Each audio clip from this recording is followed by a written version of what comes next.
Hey everyone, welcome back. Shimano always covered the needs of the market, from the budget-oriented components to the more expensive, like the current 12-speed drivetrains. However, with the launch of these, Shimano also introduced the new Deore for 10 and 11 speed. I have with me a 5100 crankset today. Let's take a closer look at this. And while the M5100 is the 11-speed drivetrain that I'm going to be covering soon in a series of videos, I call the cranksets 10, 11-speed because at the back of the non-crank arm, you're going to see that these are common for M4100, the 10-speed, and 5100, the 11-speed. And by the way, these cranks are all made in Malaysia. Shimano uses this design even for some 12-speed cranksets, and they usually limit the crank arm length to 170, 175, and also limit the options for chainrings. These cheaper cranks are cast aluminum as opposed to Hollowtech tube, and they also come in a 2x version. You can see the prep here for that second chainring, even though these holes are not really tapped right now, so you cannot really add a second chainring to this specific crankset. The SLX XT and XTR 12-speed cranksets use what's called the Hollowtech tube. You see that the boxier crank arm here in the back. These are hollow, and that allows them to save quite a bit of weight. So as a result, the 5100 cranks will be overall heavier. How much heavier? The non-drive side crank arm is 290 grams. As opposed to that, the Hollowtech one, this is 212 grams, so somewhere in the range of 70-80 grams difference. The drive side crank, spindle, and 32-tooth chainring comes up to 579 grams. And as opposed to that, this SLX comes up to 415 grams.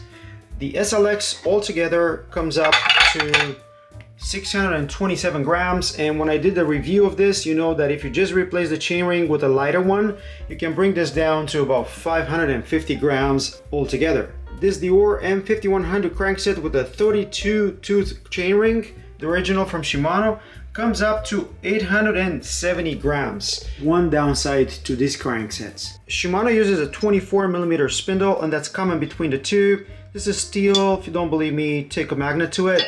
Also, you have this chainring is made out of steel. Also, the outer ring of your more expensive Shimanos is made out of steel as well. However, these more expensive cranksets use a direct mount chainring that can be made either entirely out of aluminum, saving weight that way, or it uses an aluminum spider with the steel outer chainring. The 5100, again, the spider is part of the crank arm, and that probably adds quite a bit of weight. And the chainring is made out of steel because they want this to last as long as possible. Otherwise, on the chainring, the only thing you see is 10-11 speed, 32 tooth here, and on the back, you're gonna see Shimano printed tiny over here. The BCD for these crank arms is 96mm. This is asymmetrical, and it was used for the M7000, M8000 cranks, so that's SLX XT of the 11 speed. I don't have the box for these cranks, but if I did, you could have seen what's called a DCE, that is dynamic chain engagement. That is pretty much their narrow wide profile. And by the way, these 11 speed cranks are made for the 11 speed chains, and the 12 speed cranks and chainrings are obviously compatible with the 12 speed chains from Shimano, which are proprietary. So a 12 speed chain from Shimano shouldn't play nicely with these chainrings, and I have a video talking about compatibility. I'll link it in the corner. And you can see with the naked eye how the 12 speed chainring teeth are a bit taller versus these 11 speed, which seem to be just a standard narrow wide tooth profile. And in a nutshell, the 12 speed chains are narrower internally, so you're gonna need teeth that are a bit narrower overall. The 11 speed tooth profile is compatible with chains all the way down to 9 and even 8 speed if you want. Obviously, you can install this 11 speed chain on the 12 speed chainring, no problem. And while everybody might be lured into the lower weight and new design of these modern cranksets, I can think of at least one advantage that these older cranks bring to the table. And that has to do with modifying the chain line that they provide. By default, believe it or not, these new cranksets come with 52mm chain line, which is commonly used on boosted frames. This is an older frame using 135 QR, and even the 142mm spacing in the back used 49mm chain line, and that's something that Shimano dropped with the current generation cranks. But because Shimano has a Spider and these mounting bolts, which by the way you need a 5mm Allen to remove them, and then install spacers here underneath, and that's gonna push your chainring and chain line closer to your 49mm for non-boost.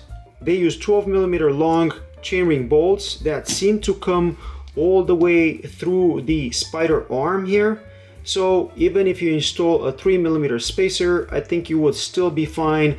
On both 11 and 12 speed cranksets, you can also play with that spacer if you have a threaded BB. I have a video about that. I'm gonna link it in the corner as well. And talking about the bottom bracket, Shimano recommends the MT500 BB. That is a cheaper version of this 800, which is for SLX or XT. And because of all that, the installation of these cranks is pretty much identical. So I'm gonna link a video in the corner and the description on how to do it right. So should you upgrade your cranks from 5100 to something like SLX or XT? Well, if you were sticking with something like a 1011 drivetrain, I don't see the reason why.